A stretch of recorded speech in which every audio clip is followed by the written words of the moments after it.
Yeah. Ito ang kwento ng batang minsang naligaw, pero piniling mangarap. Ivan at kay Von Kiva. Yeah, yeah. Ako si Ivan, tawag nila Von Kiva sa kanto. Dating pasaway pangarap, parang usok sa hangin lang noon. Notebook punit, lapis laging nawawala, pero sa puso ko may apoy na ayaw mamatay kusa. Sabi nila hanggang yan ka na lang, habang ako'y tahimik na lumalaban. Sa bawat bagsak may aral na natutunan, sa bawat sugat may lakas na pinuhunan. Sa gitna ng dilim, ako'y nangarap. Kahit walang sigurado, kahit pahirap, mula sa wala hanggang sa may direksyon, isang guro ang pangarap.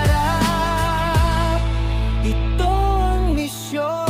High school days, ligaw ang isipan, mas kilala sa kalokohan kaysa sa karunungan. Pero habang ang mundo'y patuloy na umiikot, may boses sa loob ko na paulit-ulit bumubulong. Hindi pa huli, kaya mo pang bumawi. Kaya tinahak ko ang landas na may ningig at kaba sa sarili.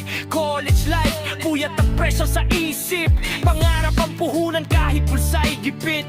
Practice teaching, kaba sa unang klase, pero ngiti ng bata, lahat ng takot na pawe. Doon ko naintindihan ang tunay na dahilan, hindi lang magturo, kundi magmulat ng isipan. Sigit na dilim, ako'y nangarap. Kahit walang sigurado, kahit mahirap, mula sa wala hanggang sa may direksyon, isang guro ang pangarap.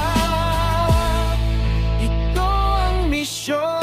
Para sa mga gurong nag-iilaw ko, para sa pamilyang di bumitaw sa'kin noon. Kung ikaw man ay pagod na sa laban, makinig ka, may bukas pang naghihintay sa'yo dyan.